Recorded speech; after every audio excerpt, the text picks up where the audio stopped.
Welcome. What's up, good people? It's your boy, bro, Troy, aka Mr. YM4C. And tonight is the second night of our two-part series where we'll be discussing sports and social injustice. Tonight's show is sponsored by apparel brand Purple Cross. Shout out to Travis Montera.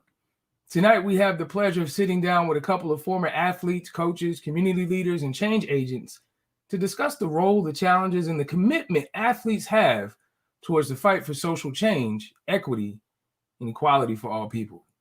So for those who don't know and have never seen the Bro Code Show, the Bro Code Show is a live talk show created to discuss, justify, uncover, and dismantle the issues that concern us most as brothers, as family, and as a community. And of course, we like to give that to you raw, uncut, and real respectful. So most would define the bro code as a friendship etiquette or maybe a standard that men follow. But around here, a bro is a loyal, confident, stand-up guy and someone that comes in all shapes, sizes, colors, and creeds. And look, all we want to do is embrace everyone in positive, popular conversation. So no, we're not in the business of bashing or belittling anyone. But we do believe in being comfortable with having uncomfortable conversations because that's where understanding starts. So as grandma would say, let's chew the meat and spit out the bone. Few housekeeping things real quick, man. So if you've never seen this show before, if you're just tuning in, please like and share this post right now. Everybody on Facebook, like and share. Create the ripple effect so that way we can get the message out. Help us help everybody. If you're on YouTube, please like and subscribe right now. Hit that subscribe button. Why? Because it allows the notification to come. So when we go live, you'll know it. We definitely would love to hear what you would like us to talk about in the future, your comments, your questions. So throughout the show, leave them in the chat. Throughout the show, we'll periodically shout you out, let you know that we hear you and we're listening. So tonight, we're going to do something a little bit different, man. On the bottom of the screen, you'll see our banner and our phone number. The whole point of that is tonight we want to bring up a pop-up guest. We want you guys to come hang out with the bros and our guests to ask a question. And you could do that by texting 919-714-9905. Again, 919-714-9905. So tonight we'll be picking one guest to come on, hang out with the bros, and ask a question. Well, with that being said, man, Bro Smith, man, it's been a long week, man. We had an exciting day yesterday down at Drive Shack doing what we do best and hanging out with the kids and walking in our purpose on purpose, man. How you feeling, bro? I'm feeling great. I'm feeling amazing. I just want us to soak this up for a second. You know, this is the first Sunday of the year that my New York football Giants have won. Now, it wasn't pretty, and we damn sure wanted to lose that game, but a win is a win. You know, so the world's spinning on its axis the correct way now. So I definitely felt things were in the wrong position before, but it's all in all, it's a good day, man. It's a very good day. I could dig that, man. Anytime your football team wins, it's usually a good day. So, right. How about you, bro? What's happening, man? How you feeling? You're on mute, man. Like, we can't hear you, man. We can't start off like this, brother. Come on, man. Because it's JC fault, man. He already talking about the Giants, man. It's two things I found that make JC happy: the Giants winning, and that stock market doing well. Be careful. Okay, all right. He got it right. We it's real respectful, PG-13ish. Yeah. I didn't know where we were gonna go with that other stuff. I'm good, man. No, I got you, man. I'm good, man. I can dig that. Well, hey, man, you know how we do around here, man. Let's chew the meat and spit out the bones. We got a couple dope guests. We want to introduce one of them now. First one we got is the big homie Woodrow Dantzler III. Today he's going to be known to us as well as many as Woody. Woody was born and raised in Orangeburg, South Carolina, and after graduating Orangeburg Wilkinson High School, he received a scholarship to attend Clemson University down there in South Carolina. Woody was able to obtain his degree in marketing in 3.5 years, even while he was playing football. And while at Clemson, Woody made a name for himself as a standout quarterback. One of his many accomplishments was being the first player in NCAA history to pass for over 2,000 yards and rush for over 1,000 yards in the same season. Now, after Clemson, Woody shared his time between the Dallas Cowboys and the Atlanta Falcons in the National Football League. After his playing days, he took up a career in sales. And along with that, he is passionate about seeing lives change through the proclamation of the power of choice. And this is the message that he takes from people as he speaks. So, fellas, man, help me bring on my man Woody Dantzler III. Woody, what's going on, sir? Not much going on with life, man. How you doing? Man, I can't complain, brother. One day at a time, man. I'm appreciate you coming through, man. I out of all those accolades, brother, and for the people that's listening, what makes you you, Woody? Who are you at the core, brother? I'm just that. I'm me. Yeah. My wife coined the phrase this. She calls me unapologetic different. I don't mind being me. I don't follow the crowd. I'm one who has my own way. Robert Frost is one of my things. The past less chosen. That's made all the difference. Came to those two roads. So otherwise, I'll take a less traveled road. That's just me. I could dig that, man. We don't follow trends; we set them. I could dig that. And for real, you guys may not know, but I want to tell you, Woody, man, happy belated birthday. You and Brother Smith share the same birthday, 10-4, bro. So happy belated birthday to you guys, man. Yep. Happy birthday, my friend. Happy birthday, my friend. I appreciate it. Happy belated. Yeah, indeed, man. Yeah. Indeed. So we also got somebody else on here too, fellas, man. This cat right here, man, he is a hometown hero. He goes by, I'm not gonna say his government. Everybody knows him by Poopy. So we're gonna stick with that. If he wants to give the airwaves his government, I'll allow him to do that. But he goes by the name of Poobie Chapman. He was born and raised in Raleigh, North Carolina, went to Enloe High School. After graduation, Poobie attended North Carolina Central University as a star student athlete in basketball. After college, Poobie played basketball overseas for 4 years. He currently serves as head varsity basketball coach at Enloe High School. Now, basketball has been his vehicle to give back to the same community that he's raised in. Poobie lives by the mantra, be the change that you want to see. And he continues to be that voice for the underserved in his community. So, fellas, the bros, Woodrow, man, help me bring on the big homie, Poobie Chapman. Poobie, what's good, brother? What's going on, man? I appreciate y'all for having me, and I apologize for my technical difficulties and my lateness. Yeah, you know what, man? You got on the right hat for me, brother. You down with me, so we're gonna let you slide, bro. That's a good one, man. I appreciate it. My apologies. Yeah, no worries, man. Poobie, I'm curious though. Outside of the accomplishments and exposure through the game of basketball, man, what makes you you, man? Who's Poobie Chapman at the core? At the core of me is just someone that enjoys service. I feel like I've gotten here by a lot of people, or people taking that time to actually talk to me about certain things. They see me doing something that, maybe it wasn't in the path that they see me, as they'll pull me to the side and be like, man, you need to do this, you need to do that. So I try to do the same thing for not only people younger than me, and people that I respect. And I'm like, man, let's try a different way. I could dig that, man. So, hey, I through. Like grandma would say, let's chew the meat and spit out the bones. So, JC, man, what's good, man? Let's get this party started. Yeah, man. Wow, man. I'm happy for the second series, the second part to this conversation. I was telling some of the bros before we jumped on that I was reminded of a post that I put on Facebook 3 years ago today that really strikes just as true now as it did before. Went to say, and I'm going to paraphrase some of it because I could ramble online, especially. But it was never about the anthem. It was never about the flag. It was never about the military. It was about a series of individuals, and I listed their names off and their ages one by one, ultimately ending with it's about oppression. It's about systematic oppression. It's about you and me. It's about slavery, bravery, and treating all mankind equally. And so, as I said, that's just as true today as it was back in 2017. We've seen athletes take a pulpit in ways that are, I won't say unusual, but different. And the difference, in my opinion, has been, one, we've got a pandemic, and it's forcing everybody to listen in ways that they haven't been able to listen before.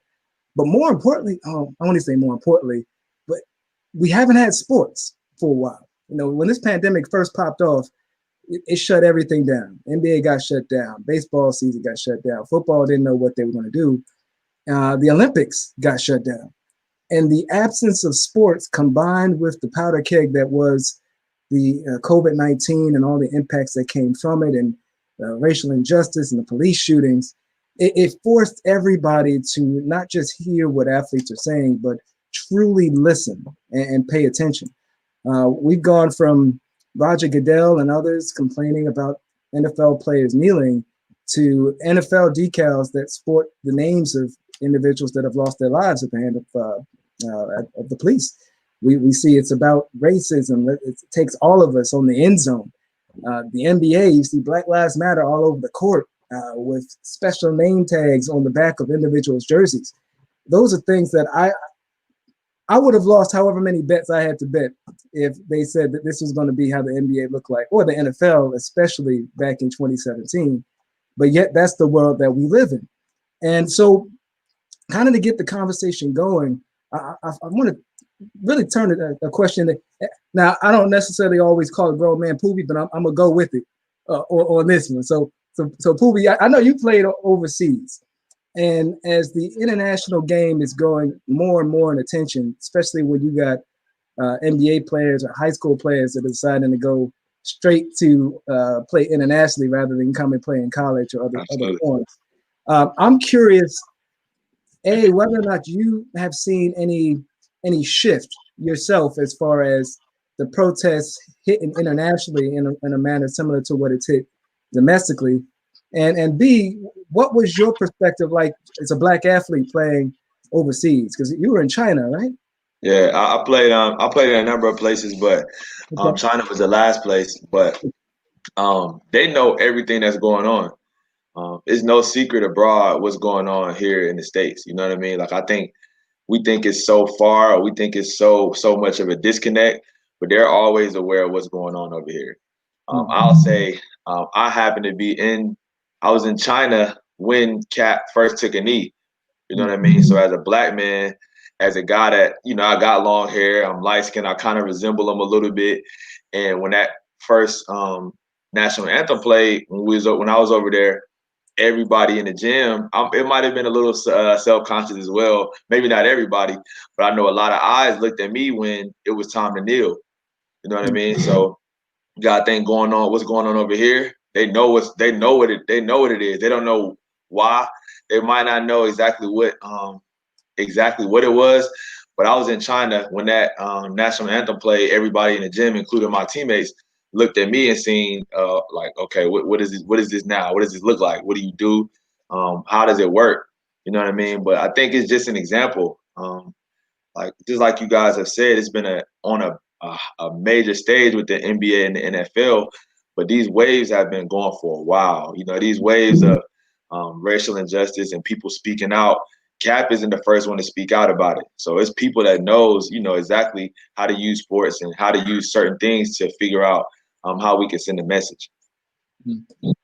And what was your perspective I guess, were there many Black athletes alongside with you as you were playing overseas? And did you feel any different sense of how people kind of vibe with you as a result?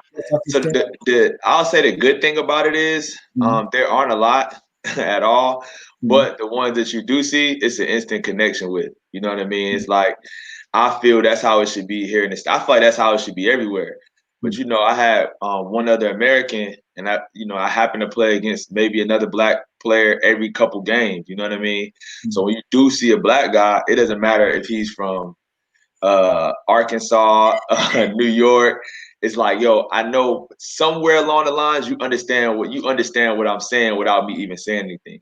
You know what I mean? So it's literally like just being in an arena of thousands and thousands of people and kind of having to figure out like, oh, I represent Black people in this space. You know what I mean? So it's like I wouldn't say an added level of pressure, because I don't really believe in that, but it's an added level of responsibility in terms of like, I don't have this person to save me. You know what I mean? If I don't want to be like, well, I don't want to carry, you know what I'm saying, what Black people are supposed to look like, you don't have a choice. Because everything that you're doing, you may be the first and last Black person that a Chinese person has ever come across. You know what I'm saying? And like, what taste are you going to leave in their mouth? What are you going to leave with them as far as like, aside from basketball, because basketball, they can just watch. Like, how are you going to carry yourself? Are you going to speak to people? Are you going to be the aggressive Black guy? Are you going to be what they hear and what they, you know what I mean? It's so much that like when you finally see another Black person abroad, it's like, yo, I know you going through something, even if you're not going through something. You know what I'm saying? So it's like we kind of banded together, honestly. That's cool. That's for sure. So Woody, I'm gonna jump in here, and I got a question for Woody. You attended a pretty much predominantly black school in Orangeburg, South Carolina. Then you were signed to Clemson, the #1 ranked football team in the nation right now, I think, which is 17% minority and only 6% African American. Would love to hear kind of your experience, and was that a culture shock for you, especially being as a quarterback? You know, that's a different eyes on you as a quarterback, star quarterback. So we'd love to hear your experience with how that went for you. Well, it could have been a culture shock for me. Fortunately, it wasn't. The reasons being, my dad got me involved in sports early. My first introduction to sports was martial arts. So with martial arts comes training and tournaments, and those tournaments had me touring different cities, different states. So I got to get outside of Orangeburg and see different people, different cultures. So I was experiencing, I wasn't not used to seeing other people, you know, outside of my black race. So, and then just, I say I call myself kind of naive. So as I grew up, you know, I saw things, but I didn't see things. Because again, I'm that different kind of person. I see things differently. I got a bigger lens from experiences that I've had, mostly a lot with my father and my uncles. So I learned a lot growing up. But coming to Clemson, one thing that really helped me was what my dad told me right before I left Orangeburg. He said, "Don't you go up there and you're just a football player." So what that meant for me was to go up to Clemson and not just be enamored by, oh my God, it's Clemson University. I'm used to a small town in South Carolina. Well, Clemson is small as well, but the school is this pretty big school. And, you know, used to, you know, we said, oh, Orangeburg Wilkinson stood for one white, you know, with OW, because that's what actually said, predominantly black community. But going up there with my dad telling me not to be just a football player, it opened my eyes to be able to go out and meet different people, different cultures, you know, be in different areas of the campus to get to know different people, which actually expound my horizon and allow me not to be stuck in one place, but, you know, give me the ability to see different things, learn different things, and be able to grow and adapt. So would I call it a culture shock? No. I would just call it a great big learning experience that really helped expand my horizon, to help me move and be able to intertwine with different people at different times, to go out to ultimately do what I'm doing now, be able to create change in whatever arena I step into. That's good stuff, man. When one thing a lot of gems in there was Woody, but I really grasped hold to seeing things from a different lens, different perspective. I just want to jump in real quick, just for the audience's sake. I gotta say this if I don't get another chance to say it to Woody. Woody was ahead of his time as an NFL player. Yeah. I happened to be at NC State when he was crushing my team at Clemson, and this guy was the first D1 player to throw for 2,000 yards or rush for 1,000 in a season. You know, I truly believe, had he been 10 years back, and there were all those other factors, my man was giving Lamar Jackson a run for his money. I just wanted to put that out there for the airwaves. I single-handedly saw him score 3 touchdowns on my squad. So, appreciate you. but continue. Sorry for the interruption. For the circle button on the PlayStation controller, right? So he definitely was. Good stuff, man. So I'm curious, man. Staying in that lane, you know, Woodrow, you talk about seeing things from a different lens. You know, Poobie, I want to switch lanes to you, man. You're a young man, but you're wise beyond your years. You know, you're not far removed from, I guess you could say, the younger years. You're kind of that bridge. The challenges that we go through as a black man, the responsibilities that you have, you are a father, right? Is that right? There you go. So you're a father to your son, but you're also a father figure to the youth at Inload. You know, really for those that, you know, look up to you, similar to what Jay just talked about Woodrow. You know, same concept. You know, and taking all that into consideration, man, I'm curious, how do you stay hopeful? You know, knowing all these things, seeing all these things, and being the father figure to some as well as the father of your own son, man. How do you stay hopeful? That's a great question. I think the main thing is that I see everything as an opportunity. So even at, I'll say, the lowest, even with something that's the worst possible thing that can happen, it's an opportunity. You know what I mean? So we sit there and we like, yo, how can that? You know, that's not anything. We can use each experience as an opportunity to grow, an opportunity to get better. Just like, you know, when these things happen, I have conversations with my team. We got a little group chat. People that I hold close to me of like, this has happened. You know what I'm saying? It's real. This is a reality of the situation, but it's also an opportunity. When something new happens, just like COVID, when something new happens, it's an opportunity. We get to be the first generation or the first team or the first, you know, group of Black people that's on earth to we control the narrative. You know what I mean? We have an opportunity to control the narrative. So I think the hope lies in the opportunity to do something different or to do something, period. You know what I mean? So like with that opportunity or with the time of like, hey, man, we can get together and band together and change that narrative that's been on us. You know what I mean? Like it's been this way, but now starting at this point, whatever the situation is, we have hope that I know at this moment right now, we have an opportunity moving forward to change that. Absolutely. When you talk about controlling or changing the narrative, I really think it comes down to what Woody talks about, which is a choice, right? You know, and really taking that choice on. So I'm curious, you know, as a coach now, you know, and you said something, you say, man, I have people I talk to, I have a circle around me, I have a group chat. You know, we can arguably call that a mentor. We chewed on conversations where mentors are used on several different levels. But now I don't know about you, man, but as a fellow change agent from somebody that needs mentoring, now having to offer that out to others, you know, they say you can't pour from an empty cup. So as you're being poured back into, you know, what's the approach that you take with the youth? You know, remember, we didn't have Siri, Alexa, and Google Home. Right. You know what I mean? Like we didn't have devices that we could just talk to and they actually give us information. Absolutely. But we also know that information, all the information that's on those devices aren't true. So how do you stay relevant with the kids, right? Because they don't know a world without Wi-Fi. Right. But at the same time, give them the game. I think it's the exchange. You know, if you're giving somebody something or if someone's giving something to you, there's always a side that may feel a void. Like, man, this dude just gave me something. I'm appreciative. Or I just gave that to him.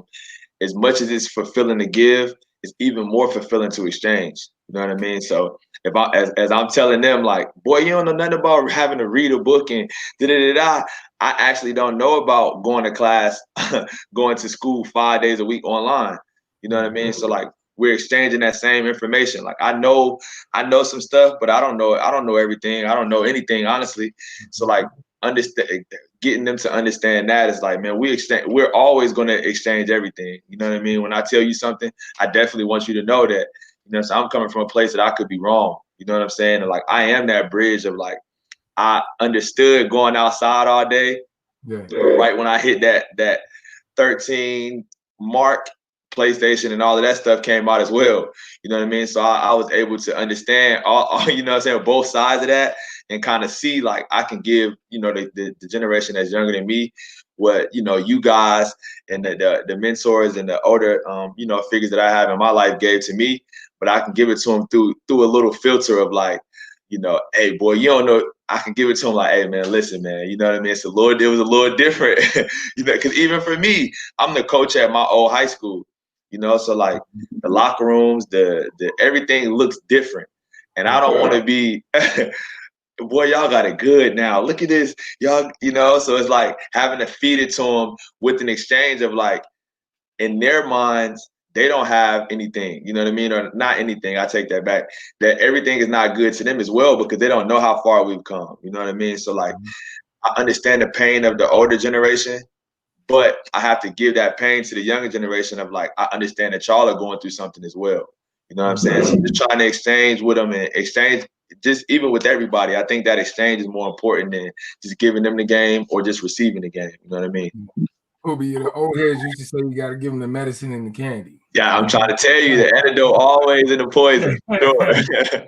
Hey, for those who are just checking in, man, you cooling with the bro code, man. We're in here chopping it up with Woody Dantzler III and the big homie Poobie Chapman and talking about sports and social injustice, man. So we're going to get back into the conversation, man. Jay, what you got next, bro? I'm going to turn it back to the NFL and come back at Woody with a quick question. NFL is doing all they can to kind of thrive in this environment. But I am curious, what are your thoughts on how, or better yet, what are your thoughts on how the NFL is handling recent social justice issues?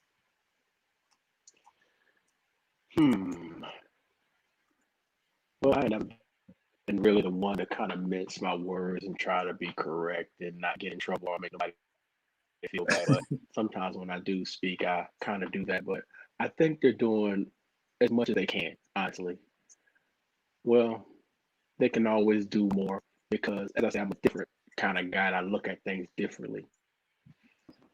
It's one thing.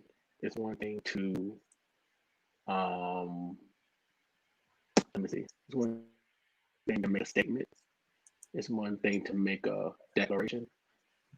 It's totally different to actually do something. So when your lyrics are playing, if it doesn't match the music, then I'm concerned. So you're talking about this equality and social justice and these things. So are you putting your money where your mouth is? What does your front office look like? What does the ownership look like? So we're talking about we want to create change and create equality. Are you really just giving me lip service to pander my emotions? Are you actually doing something to create change? And on the flip side of that, we look at the athletes. Yeah, you could put a name or you could say something. You could put unity and enough's enough on your jerseys.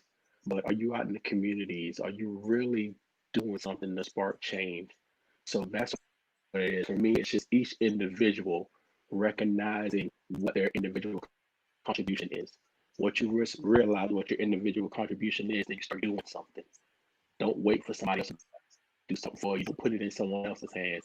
When you start to do stuff yourself to create change and you just work with that, it's a ripple effect. And that's when things are starting to change. So right now for me, it's just everything that I'm seeing is surface, it's lip service. I want to see, not saying this stuff is not happening. I just want to see it on a grander scale. But then on the same token, I really don't need to see much. I need to be my behind out myself, being the change and doing things or change that I want to see instead of looking at somebody else or seeing what someone else is doing. I need to be busy focusing on what I need to get accomplished that God has placed in my lap. So for me, a lot of this I see it as surface. I don't see it being the deepest. It needs to be to see the change that we want. But on that same token, I need to be out. The individual needs to be out doing what they feel compelled to do to create that change. That's what's up. I was thinking the same thing when they, I think week 1, they were singing the "Lift Every Voice and Sing" before the national anthem. And I was like, oh man, I hope this isn't just to say you check the box, by doing this. But hey, I'm seeing things slowly but surely. I'm gonna reserve too much judgment until it's all said and done. But appreciate your feedback on that. Well, Kirk, I don't know if you have a question for your cowboy, your former cowboy there.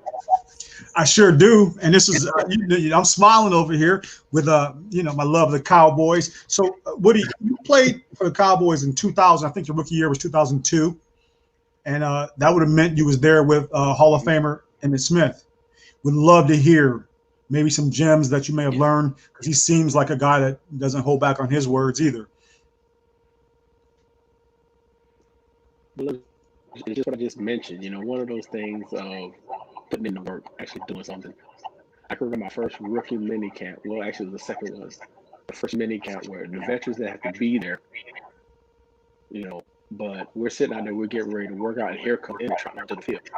By this time, he's 10 plus years in the league. He's about to break the all-time rushing record. He's been a Pro Bowl many times, all Pro many times. So he's solidified himself. You don't got to come out here. You don't need to be out here to try to gain yourself a spot. Your spot's solidified. But this joker is outside working with us in the mini camp, hard, to the point where we had to tell him behind to sit down because he's got on, long sleeve shirt, sweatpants, because he wants to sweat to start pulling himself back in shape. And you could tell he was physically exhausted, but he knew what it takes for a long NFL season. So he knew he had to put the work in. And just to watch him do that, no words spoken at this time. I'm not going to get into, the gems that he dropped in the locker room and in the weight room or in in the meeting room. Just the fact that him coming out in that mini camp, that rookie mini camp, and working with us said a lot. So it really motivated me to really pattern myself and continue to do what I already knew to do. But it's good to see it from someone with such of his caliber. So it was a great motivation just to see him come out there and do that. I mean, we literally had to say, hey, how would it sound? Move. No, you're getting the more reps. Sit down. I like that. I love to hear that our superstars are actually, showing up and being leaders first versus a lot of guys. And I know we've heard those stories on the opposite where they don't show up, or they're sitting out games and stuff like that. So that's good to hear. The NFL, a follow-up question to that, the NFL started a player coalition, I think, in 2017, right after Cap did what he did. And coaches, owners, and a lot of people all were a part of it.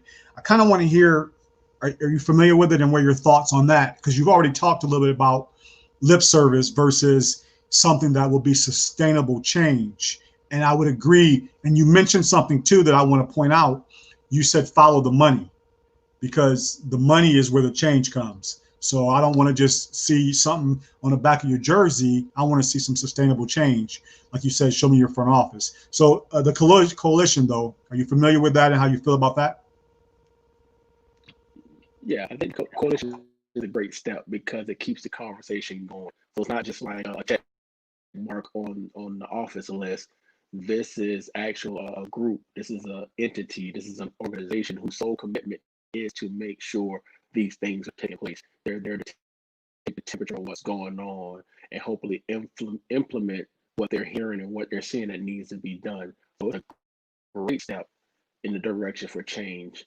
The hope is that it doesn't get too convoluted, or it doesn't get too surface, or it doesn't turn into a check the box organization, but actually turn into, beat the street, shake the trees, see what happens, and make sure, the communities are being changed. The policies are reflecting what they really want to get out of it. You actually see what it's for. So that's what remains to be seen. With any organization, it takes a while to really get your feet in the ground and start making treadways. So it's just going to be interesting to see what's going to happen in the next 2 years with that, and see how much progress and how much damage, how much weight they can bring to the table, and so as far as bring change to the organization of the NFL, but even reaching outside the NFL into the surrounding cities and into the nation.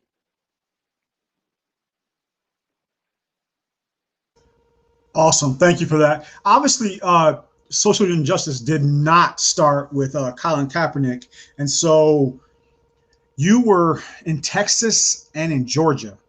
Would love to hear kind of your thoughts on if is there more of an uprising that needs to happen for this change that you're talking about to be sustained?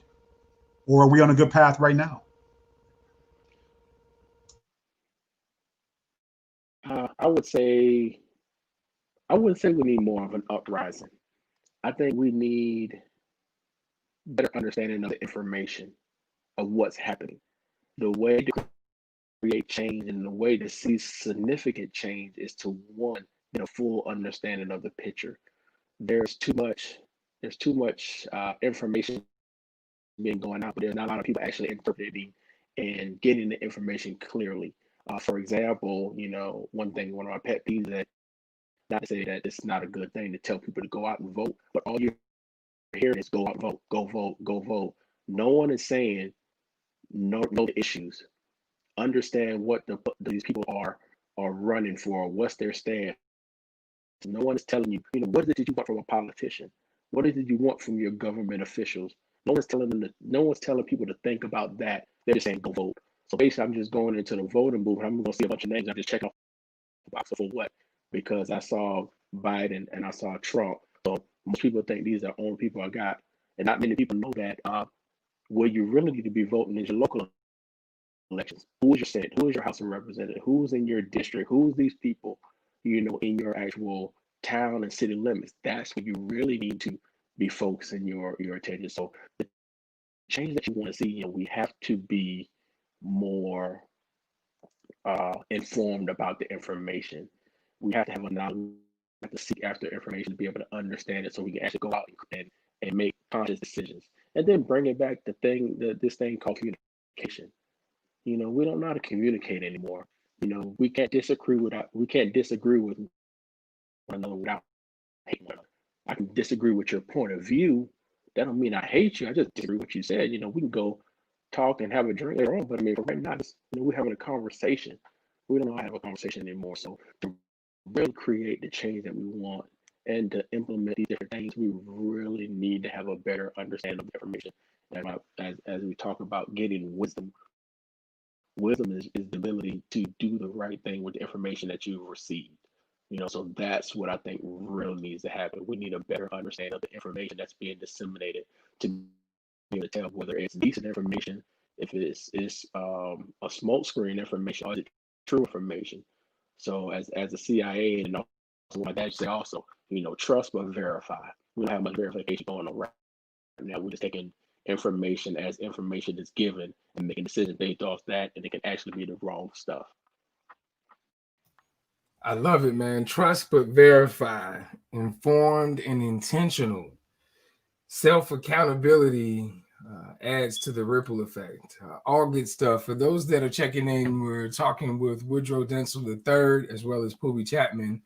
We're talking sports and social injustice. You're here with the Bro Code Show, and we're just chopping it up, man. So earlier we talked about having a pop-up guest. I want to put the phone number up there one more time, 919-714-9905. We always try to keep it a little bit light, so this is our segment, Say It Loud. I'm Black and I'm Proud. This is where we do our trivia question, and it's brought to you tonight by our good friend, Travis Montera, who's the owner of Purple Cross clothing brand. Purple Cross is a brand rooted for all individuals living to be the best version of themselves through God's everyday favor. Their motto is live blessed always, in all ways. The category for tonight is Black movies. It's going to be real easy. So Poobie and Woody, you ain't got to think real long. For all those that are listening, shouldn't take you long. This 2013 American biographical sports film was about baseball player Jackie Robinson, first Black athlete to play in Major League Baseball during the modern era. Name that movie. And if you really dope, tell me who played Jackie Robinson. So get it in the chat now, man. We'll shout you guys out, and we're going to keep this thing moving, man. So I think we do have a caller online. I think we got somebody in the green room now. We want to give opportunity for this gentleman to pop up on and hang out with the bros and ask Sir Poobie and the big homie Woody a question, man. Let me see who we got here. Boom. Hey, man, state your name, where you from, man. Uh-oh. You got to get off mute. There you go. The other side.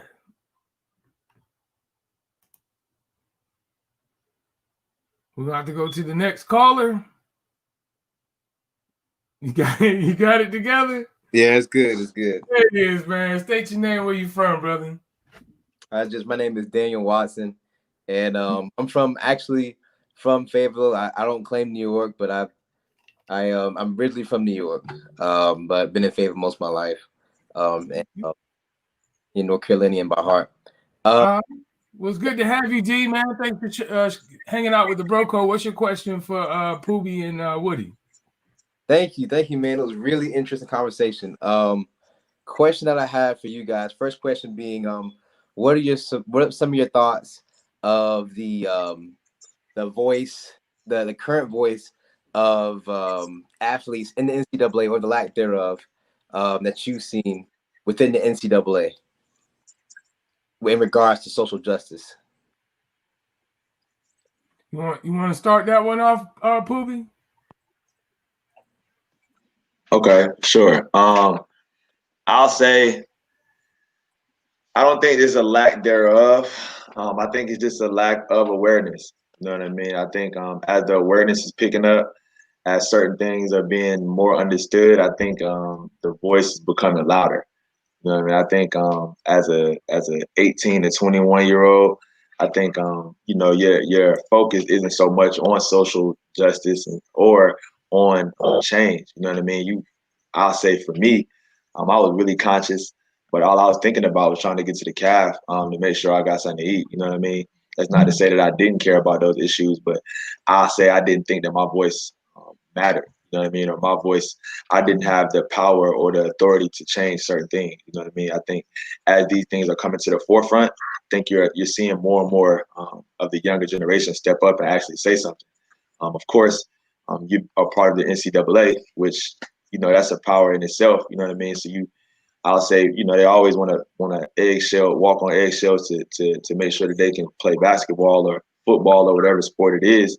But I think it's just a lack of awareness. You know what I mean? I think it's picking up just through social media and just through the things that's going on. So I think you'll see a more focused voice, you'll see a little bit more as time goes on. I love it. I definitely appreciate you coming hanging out with the bros, man.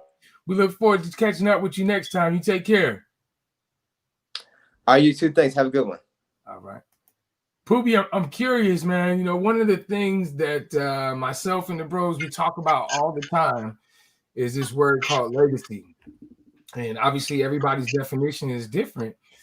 But, you know, if we could just shift gears, man, I guess we could say go philosophical, right? You know, as fellow change agents, you know, what do you want to be remembered for, man? Like, how do you want your thumbprint or impact to be left on the world? I think for the most part, I personally want to be remembered for just starting a fire inside of people. You know what I mean? I see, you know, a lot of things lie dormant when you caught into this every day trying to just survive. You know what I mean? I want to be someone that tries to light a fire inside of somebody. You know what I mean? It's like we're not here for a long time at all. You know what I mean? If we all live to be 150 years old, in the grand scheme of everything, that's a snap of the finger. You know what I mean? So what are we doing to set the world on fire? You know what I mean? I want everybody to do something in their realm or in their space to set the world on fire. I think the big homie said something really good about communication. And I think that communication aspect starts with understanding. You know what I mean? Like with individuality, I love individuality. I think that's the most important thing that we have. And I think that's what having an understanding of that is what helps communication. You know what I mean? I can understand that you're definitely not going to see things the same way I do, literally because you don't see things the same way that I do. So I want to gain some knowledge of how you see it, because obviously you see it a different way. You know what I mean? And I think communication is the only way that we can get that done. Absolutely. We always say it starts with a conversation. So I totally agree, brother. I'm curious though. Poobie, you've taken the initiative to serve your community through mental health advocacy, even putting some positive vibes back in the community with the Soul Food Festival. You know, now as a fellow change agent, I can really dig that, man. I can, but I'm curious, what's next? Like, what can we look forward to in the future for you as a coach, a community advocate, and a change agent? Like specifically, or you want to know? You know what I mean? Like just a vague answer. Speak your heart, bro. Okay, I'll say for me, I try my best to have my ear to the ground. I'll say, or I try to be present, very present in our community and our with the environment that's going on. So really, none of those things were. I mean, they were planned out, but none of those things were laid out months or years in advance.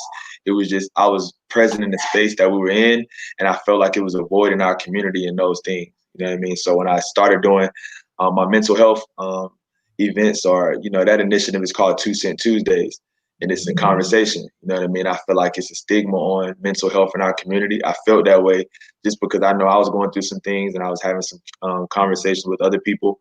I'm like, yo, I know it's a lot of people in our community that may be going through these same things or going through problems of their own. So we should get together, and nobody can help us like we can. You know what I mean? And I think for Soul Food, it was the same thing. I felt the void of togetherness. It was around the time where the protest was happening, and I think it was a negative light being shed on our community as a whole, just for vandalism and tearing things up, and rightfully so. But it's more so like, man, we can get together and it's gonna be beautiful. You know what I mean? So I think as I remain present, or I try my best to remain present, I think I'll find other voids or other things that I want to highlight in our, in our community, in our space. I could be the change. I appreciate the efforts that you put in, and I've had the opportunity to share with many different young people, and it's encouraging to see that hunger and that fire that you talk about. And I think that's really dope, man. Woodrow, I'm curious, brother, after a great time of great achievements, playing the game of football, a game that you've loved since you was a kid, you started a career in sales and inspiration, and currently you're encouraging people through the power of choice. What really influenced you to speak from that subject matter, and why are you so passionate about that?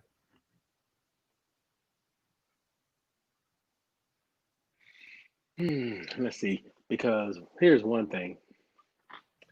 I'm just remembering, see, my ultimate inspiration, my ultimate push is Jesus and the life that he lived. And when I got converted, for real, as a follower of him in '99 while I was in school, I realized what it was all about, because the Bible talks about choose you this day who you gonna serve. I look back at the choice that Jesus made when he was in the Garden of Gethsemane, and he stood there knowing what was about to happen to him if he followed the path that his Father had for him. And he actually asked his Father, there's another way for me for us to get this accomplishment. Let's do it that way, because I really don't want to go along this path you laid out for me. But the but that jumped in there, it was the fact that he said, no, not my will, your will be done. So for me, it's not about me. And that's what pushes me, because as we was talking about, he was talking about, when y'all talking about legacy, the next generation, I heard him talking about, I want to remind him of the locker room when I was here, what did it look like the way y'all like. Y'all think y'all got it back. I don't remember what it looked like when I was here, but our goal in life, each generation should set up the next generation to go even further. So for me, what pushes and drives me is I got 2 girls, I got a wife. I want to set things up so when they get to going, yes, they have it easier, but they're going to have it easier to a certain extent, because now that next generation's got to go further. So I have to inspire them. I have to push them. I have to show them that greatness on the inside of them. And it is going to be a fight, a struggle. It's going to be some ups and downs to get it out of yourself. But once you begin to walk in your true glory, your true greatness, man, it's almost like they're unstoppable. And I just want them to recognize that. So, but the thing is, they got to choose to do it. I can't do it for them. Nobody else can do it for them. It's a choice that they must make. All we can do is give them the information, give them the push, give them the encouragement, give them the tools, give them the knowledge. And once they choose it, just like, you think about if you play sports, if you're being taught a skill, you may not be good at it at first, but once that thing clicks and you're like, oh shoot, I can do this, it inspires you to keep going. So that's what I want to do. I want to continue to be that push, that spark, that inspiration, that encouragement. Because just to see one, all you gotta do is get one of them. If you get one of them, you never know, that might be the next governor, that might be the next president, that might be the next leader of the generation. So you just got to get one of them. So that's my push, and it all started with my charge and push that Jesus gave me. Yes, sir. Indeed. All of us have greatness inside us. So if you're just checking in, we're talking to Woodrow Dantzler III, as well as Poobie Chapman. We're talking about sports and social injustice, and I definitely want to check in for those that are taking the time to view. Shout out to Miss Tammy M. Perry. She said, excellent, man. She loves what you guys are talking about, man. She said, talk that stuff. But she's also a consultant and a grant writer. She wrote, looking for partners on a $90 million social justice grant.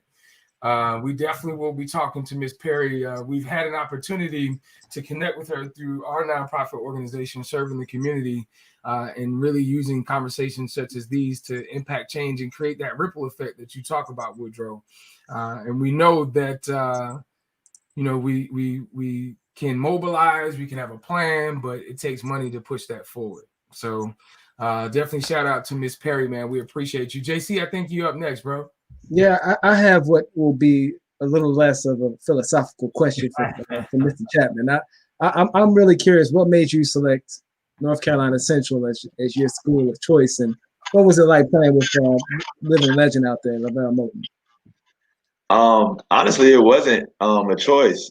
I feel like it was destined or divine. I committed to the University of, I committed to Virginia Commonwealth University. I committed to VCU early on, probably think about October, maybe November of my senior year. My last 3 schools was Virginia, VCU, UVA, and Virginia Tech. So, you know, I had some really good schools to choose from, you know what I mean? So some things happened where with scholarships in terms of on that side of it. So they gave me an option to go to JUCO for a year, or I could go to I could go to Hargrave, or I could go to North Carolina Central for a year, which Lavelle has been my mentor my entire life. You know, so he helped me through the recruiting process anyway. You know what I'm saying? So he was like, hey, you know, you got a home here, man. You can come here for a year. You know what I'm saying? You know, give it up. It's HBCU. My father went to HBCU. I live in Raleigh, North Carolina. We have 2 HBCUs right there. But I never even thought, because in my mind, and then I guess my generation, like the great players or the good players didn't go to HBCUs. You know what I mean? You had to go to a Power 5 conference. You had to go to a PWI. Because if you went to a HBCU, you know, it's Division II or it's low Division I. You know what I mean? So we're not getting as a great player or as a highly ranked player. You don't go to those schools. So using it as a stepping stone, though, it made a little bit more sense to what the story said that a great player was supposed to do. So I went there for a year. I committed there on April Fool's Day, which is crazy. But I committed on April Fool's Day. Everybody was like, oh, yeah, I know you joking. And I ended up meeting a whole bunch of players that was crazy. You know what I'm saying? Like, I'm like, yo, there's no way that everybody is nice. You know what I'm saying? Like, what are we doing here? You know what I'm saying? So, but once we got there, it's something as an HBCU that I could not leave. It was no way. You know what I'm saying? It was so beautiful. It was a whole bunch of people that looked like me that was praising what we were doing. We was all on the, you know what I'm saying? We was all in the same umbrella doing the same things. You know what I'm saying? So I think it made me more comfortable as myself.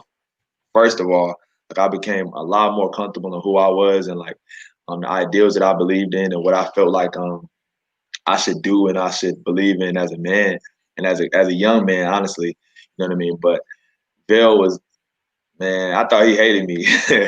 I thought he hated me. He treated me so bad. He made me run for everything that anybody else did. That was my fault as a point guard, as a leader. So that, like, off the rip, I'm like, oh, this dude hate me. You know what I'm saying? There's no way he been tricking me this whole time. You know what I'm saying? But he seen something in me that I definitely did not see in myself. And I'm forever grateful for him being as hard on me as anybody ever could be, honestly. That's dope. Yeah. Kirk, I'll turn it over to you, man. Let's get a question in. Absolutely. So we had a question about Woody for you, and what role you think emotion and fear plays in distracting the real long-term change in the community. It plays a big role, and it can either be a role to keep you down or a role that's going to catapult you into your destiny. And I came across a quote that said, fear this way. It's either you're going to do 2 things with fear. Either you're going to forget everything and run, or you're going to face everything and rise. So those are 2 choices you get with fear. And for the most part, I think back to one of the first lessons I learned growing up. I remember this whole football career of mine almost never took place because I played ball. My dad introduced me, as I said, martial arts was first. Then he got me playing Little League football. Had a good time playing Little League football, but then it was time to go to the big league. But this little boy right here was afraid to go into the big leagues. He was scared because those guys were bigger. So I said, I would get hurt. I just was afraid. I didn't want to do it. So I actually was probably not going to go play more football. But my dad and my uncle both sat me down to talk to me and gave me the encouragement and the strength to push through that fear and move on into a tryout and go ahead and play in the big leagues. And, next thing you know, I mean, the rest is history. So that's the thing. You got to allow fear. Fear can be a wonderful tool if used properly. But if it's not used properly, it's going to not only keep you from your destiny, it's also going to keep those other people that was assigned to you that you were supposed to inspire and come cross paths with to push them into their future. You're affecting them as well. So again, like I mentioned earlier, my life is not about me. It's about all those other people that's assigned to me that I'm supposed to help, and that's supposed to help me, and through helping me, it's going to help them. So, when you get that in your mind, that fear is there, but what it does, it heightens your awareness and it pushes you to focus in a little bit more better so you can actually get out there and do what you know you need to do despite the fear. Thank you.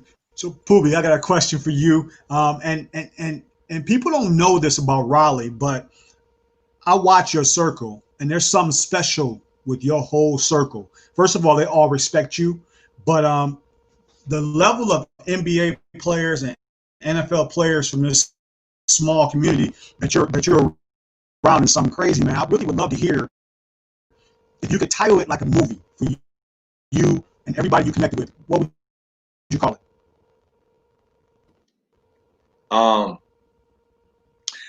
Honestly, it would be Take the Stairs, because I feel like our journey to where we are now has been, we felt everything. We felt every step. We've had some missteps, so we had to go down the steps a little bit. It hasn't been an elevator ride at all. I think to where we're trying to go, I think it would be Take the Stairs for sure, just because it's a slow grind. It's a process that we'd rather have this way.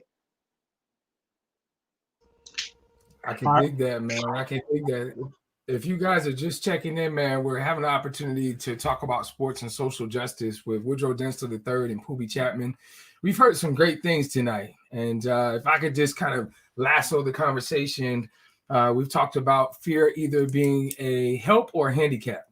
It will either push you or it will deter you in all levels of life, even in using that to take personal responsibility or personal accountability, as grandma would say, to sweep around your house first. I've talked about controlling the narrative. We've talked about seeing things from a different lens and not following the trends, but setting those trends, being the trend setter. And arguably and ultimately, what I really got is changing that focus. Poobie, you said, especially when it comes to being a change agent and our burden being children. As a change agent, as a coach, as a fellow change agent, and those that speak on change and making choices, is giving not just the give, but the exchange.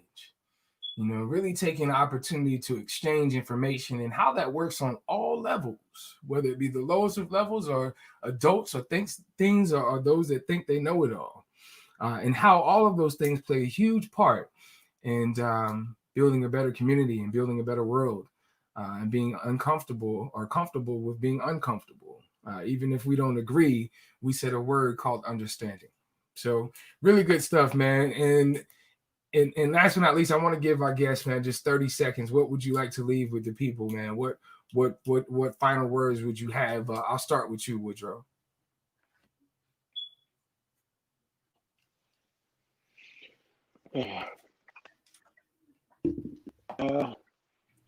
My final words is, as I'm telling you, there's greatness on the inside of each and every one of you. It's up to you to recognize, one, that you have that greatness. Do what it takes to unlock that greatness and then begin to walk in that greatness for the rest of your life, because literally lives depend on it. Because if you don't step into your role, many people are going to miss out. And one final point of that is this: don't be afraid of the process.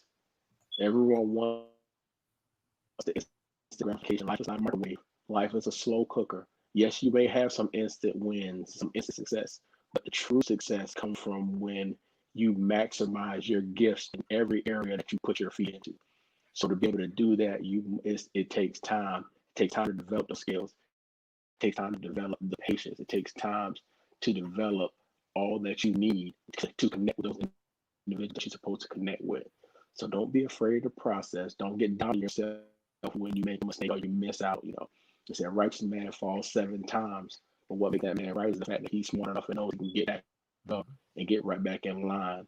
So it's not how many times you fail, but if you lay down, you'll never have a chance of success. So let that greatness come out of you and keep fighting until you see it. You can only lose when you choose to lose. Losing is a choice. This just happens. It's a choice. It's a choice that you accept. As long as you don't accept defeat, you never get it. That's it. Failure is only final until you quit. I could dig that. Poobie, man, 30 seconds, brother. What would you like to leave with the people? I'll just say, we got to keep stepping. When we're done, whatever we're doing, we have to be able to further along the people that's coming behind us. And all that creates, again, is opportunity. I think opportunity is the thing that we do, that we provide or that we need as people. And I'll just say, I know everybody on this call, like I am what the ghetto looks like with opportunity. You know what I mean? I'm nothing different. All I got was opportunity. Straight like that. Next month's topic of conversation will be ladies in leadership. We'll have the opportunity to talk to some powerhouse women in the need for strong female leadership and how reflective representation plays a role in encouraging our young ladies. We'll be chewing the fat on the legacy of RBG and the hopeful victory of Joe Biden and Senator Kamala Harris. Our special guest will be attorney Karina Lemons of the Lemons firm in Durham. We'll also have Dr. Pamela Gilchrist, director of Emotab Academy at NC State University, as well as president of Gilchrist Progressive Consulting. We'll also have attorney Beth Tanner, former assistant attorney general and assistant general counsel with the North Carolina Department of Justice. She currently serves as associate director of North Carolina Innocence Inquiry Commission and candidate for Wake County District Court judge. We'll also have Dr. Fieldra Swagger. She's an author, educator, success coach, and CEO and founder of Combined Expertise Incorporated. And last but certainly not least, we will have the queen, Dr. Paulette Walker. She's an educator extraordinaire, serving on every level of education system. And Dr. Walker also served as the 25th national president of the Delta Sigma Theta Sorority Incorporated. Shout out to the devastating divas. So join us next month, November 1st, as we start off the month for our rehash session. Just the fellas coming to kick it. We'll be chopping it up with the fellas on some raw, transparent, and real conversations, and you really never know who might pop up. So make sure you tune in. Set your alarm, Siri, Alexa, and Google Home for Sunday, November 1st at 6 p.m. We'll be live on Facebook, YM4C, or YouTube channel, YM4C TV. Now, as you know, man, the culture of what we do here at the Bro Code in partnership with our organization YM4C, Young Men for Christ, we serve the underserved as it comes to young men. And part of that is courageous conversation, similar to what we do now. And we'll be engaging in that conversation with several law enforcement agencies and members of community, surrounding communities for the topic of community policing. That'll be this Thursday, October 22nd at 6 p.m. And that'll be our monthly Man Up Barbershop Talk at Faith Baptist Church in Nightdale. Shout out to Pastor Mick, Pastor Andy, and Pastor Phillip over at Faith Baptist Church in Nightdale. So we invite the local community members to come out and get ready to respectfully articulate their thoughts on what community policing means, both individually and collectively. As always, we want to thank our guests, our viewers, and our brothers for a dope night. And, always we want to leave you guys with some positivity, man. So we always leave you with a quote. Tonight's quote comes from the great Muhammad Ali. And it says, "He who is not courageous enough to take risks will never accomplish anything in life." As always, it's your boy, Bro Troy. We are the Bro Code. Till the next time. Peace.